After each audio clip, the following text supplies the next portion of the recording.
அனைவருக்கும் வணக்கம். நீங்கள் பார்த்துட்ருக்கிறது all in one Nandini channel. நான் உங்கள் நந்தினி பேசுகிறேன்.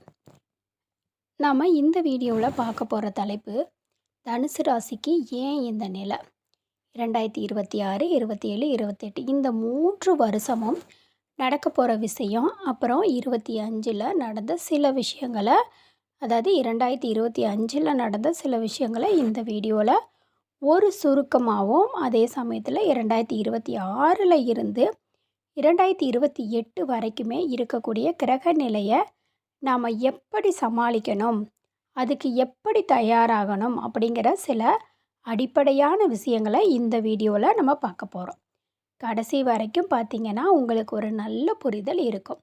அப்படி உங்களுக்கு டைம் இல்லை அப்படின்னா ஒவ்வொரு விஷயத்தையுமே நீங்கள் பொறுமையாக டைம் இருக்கும்போது கண்டிப்பாக பார்த்துக்குங்க.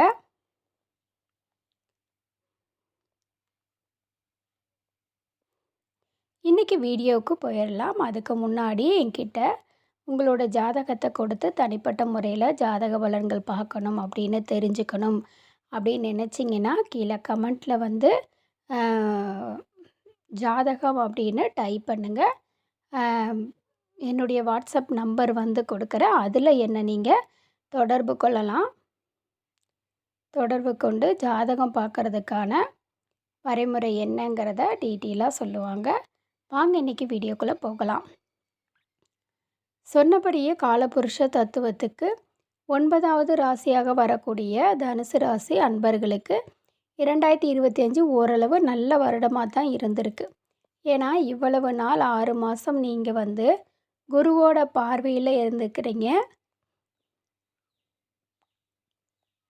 மிதுன ராசியில் குரு இருக்கிறாரு. ஆனால் சனியோட ட்ராவல் சரியில்லை. சனி 4ஆம் இடத்துக்கு வந்ததில் இருந்தே நிறைய ஹெல்த் ரிலேட்டடான பிரச்சனைகள், வேலையில் சின்ன சின்ன இடைஞ்சல்கள். ஏன்னா 10ஆம் இடத்தை சனி பார்த்துட்டு இருக்கிறாரு. வேலை, தொழில், ஹெல்த்து இந்த 3லையுமே நிறைய பிரச்சனைகளை தனுசு ராசிக்காரவங்க இந்த 6 மாதம் எதிர்கொண்டுட்டு இருக்கீங்க.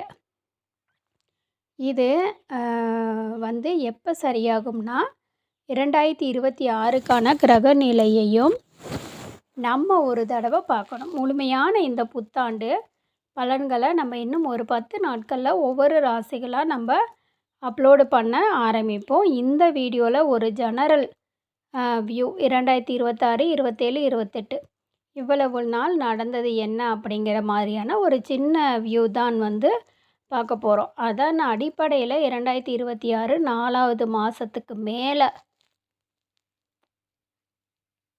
குரு பகவான் மிதுன ராசியில் இருந்து கடகராசிக்கு பயிற்சியாக போகிறாரு. நிறைய பேர் சொல்லுவாங்க, கடகராசி 8ஆம் இடமாச்சே, 8ஆம் இடத்துக்கு குரு வந்தால் அது அசௌகரியமான பலன்களை கொடுக்குமே அப்படிங்கிற ஒரு தன்மை, அப்படிங்கிற ஒரு கருத்து நிலவும். ஆனால் இதில் என்னென்னா விஷயம், குரு உச்சமாக போகிறாரு. அதுதான் விஷயம். 12 ராசிகளுக்குமே இந்த குரு உச்சம் அப்படிங்கிறது மிகச்சிறந்த நன்மைகளை செய்யும்.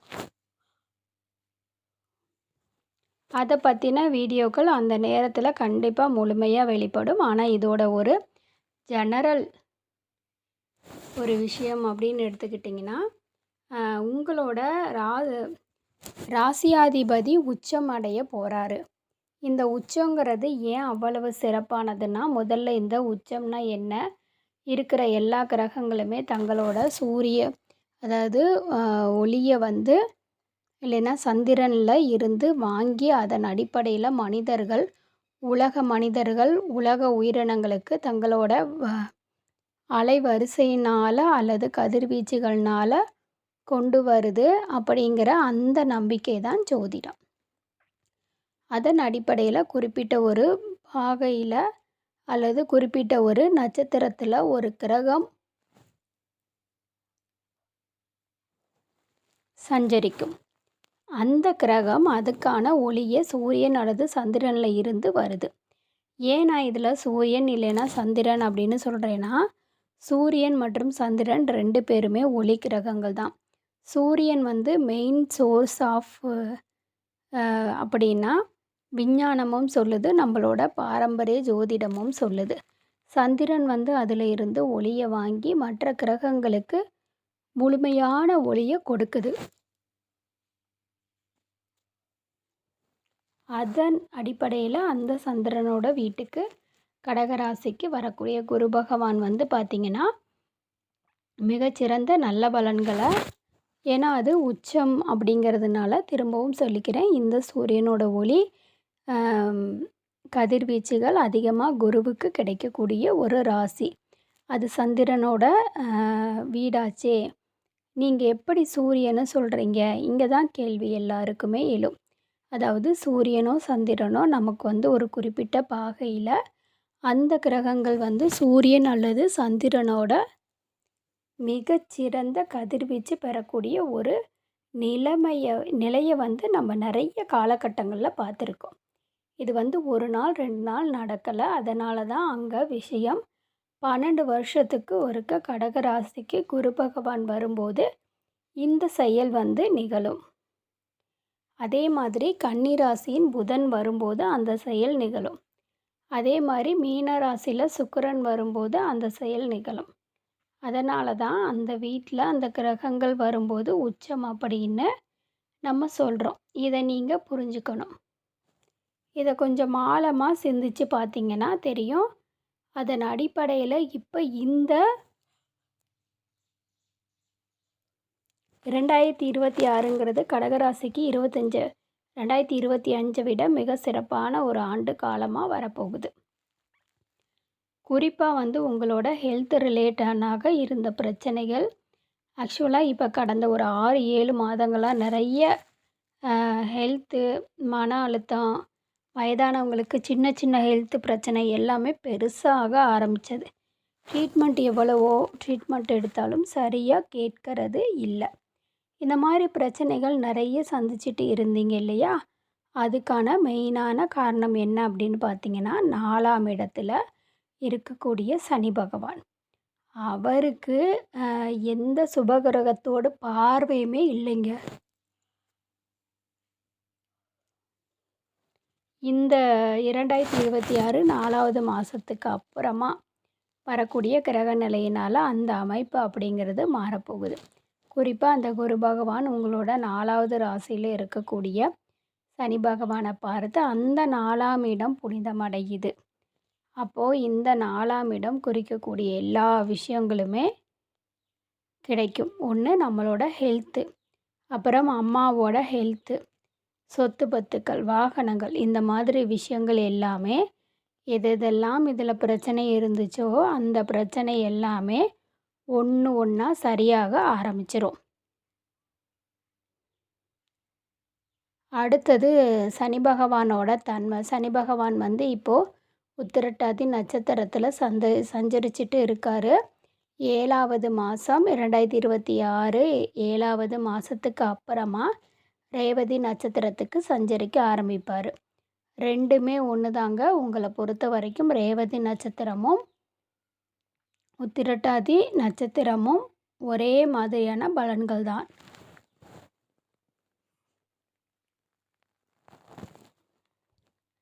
சனி பகவானை பொறுத்த வரைக்கும் கொடுக்கும். ஸோ இது ஏன் நட்சத்திரம் நான் சொல்கிறேன் அப்படின்னா, சனி பகவான் வந்து பார்த்திங்கன்னா ஒரு ராசியில் 2.5 வருடங்கள் சஞ்சரிப்பார். அப்போ ஒரு 10 மாதம் கண்டிப்பாக ஒரு நட்சத்திரத்தில் சஞ்சரிச்சே ஆகணும். ஒரேடியாக ஒரே மாதிரியான பலன்களை எப்போதுமே ஒரு கிரகம் கொடுக்காது. அதன் அடிப்படையில் சனி வந்து மிக நீண்ட காலம் ஒரு ராசியில் இருக்கிறதுனால அதோட நட்சத்திரம் கொஞ்சம் முக்கியம். அது சஞ்சரிக்கக்கூடிய நட்சத்திரம் இது. நீங்கள் புரியலேன்னா திரும்பவும் கேளுங்க.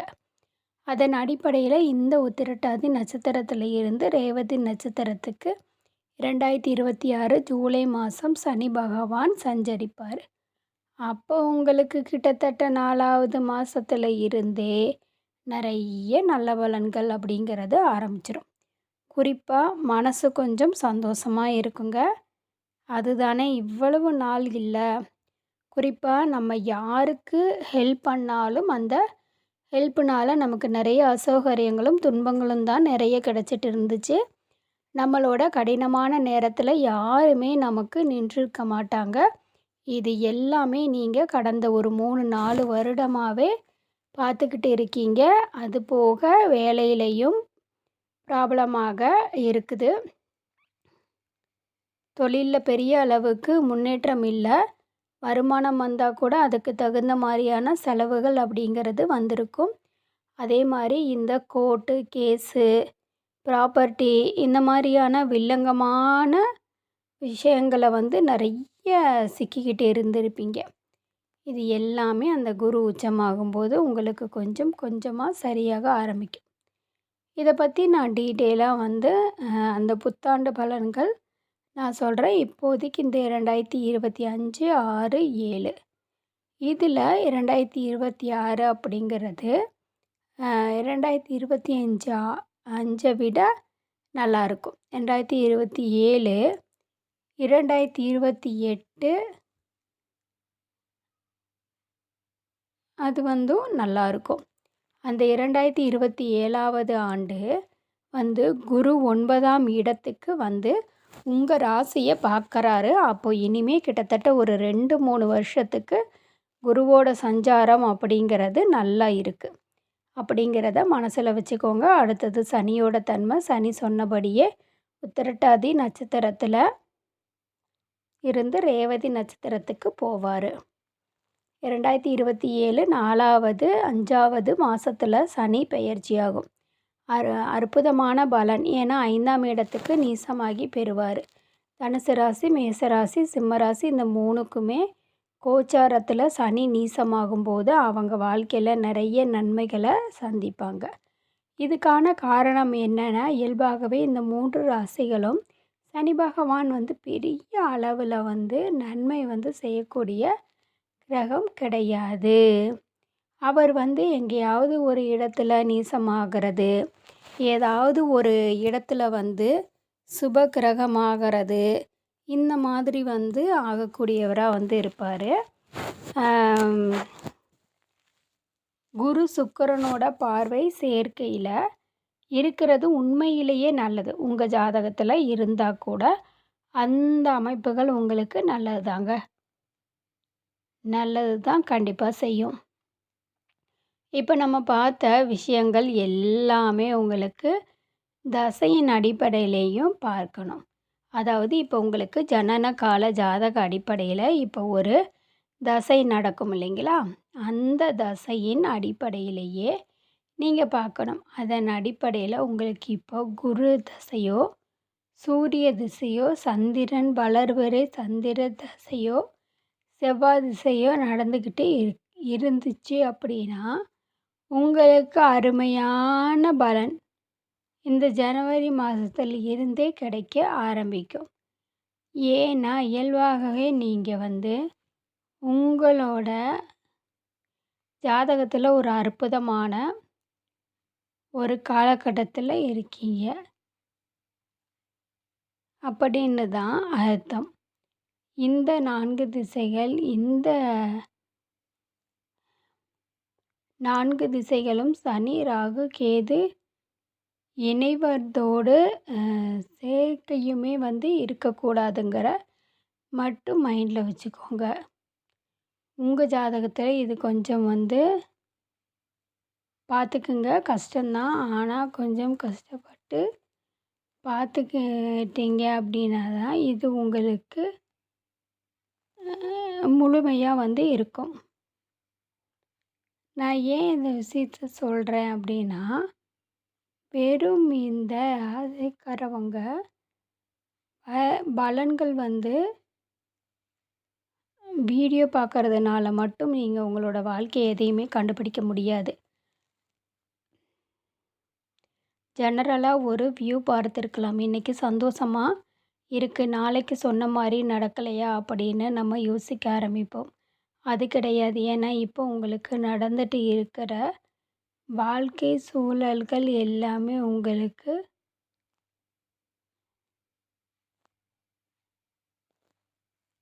ஜனன கால ஜாதகம் முடிவு பண்ணுது. அந்த ஜனன கால ஜாதகம் எப்போ நமக்கு முடிவு பண்ணுறதுங்கிறத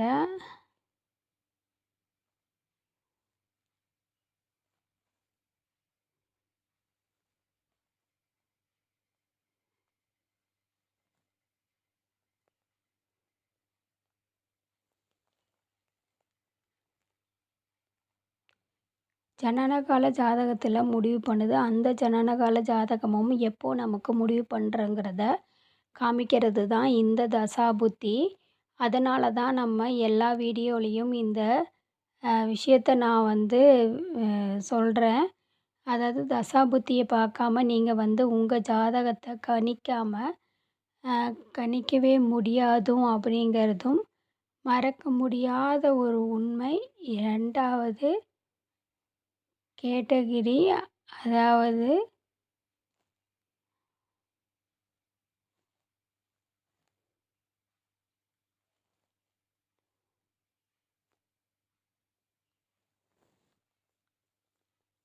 அந்த முதல்ல 4 தசைக்காரர்கள் சொன்னேன் இல்லையா? குரு தசை, சூரிய தசை, சந்திர தசை, செவ்வாய் தசை, இவங்க எல்லாருமே பாவர்களோட பார்வை பெற்று உங்களுக்கு தசை நடக்குது. அப்படிப்பட்ட ஒரு தசை வந்து உங்களுக்கு நடந்துச்சுன்னா நீங்கள் மத்தியமாக இருப்பீங்க. நான் சொன்ன பலன்கள் எல்லாமே ஒரு 50% உங்களுக்கு கிடைக்கும். அது போக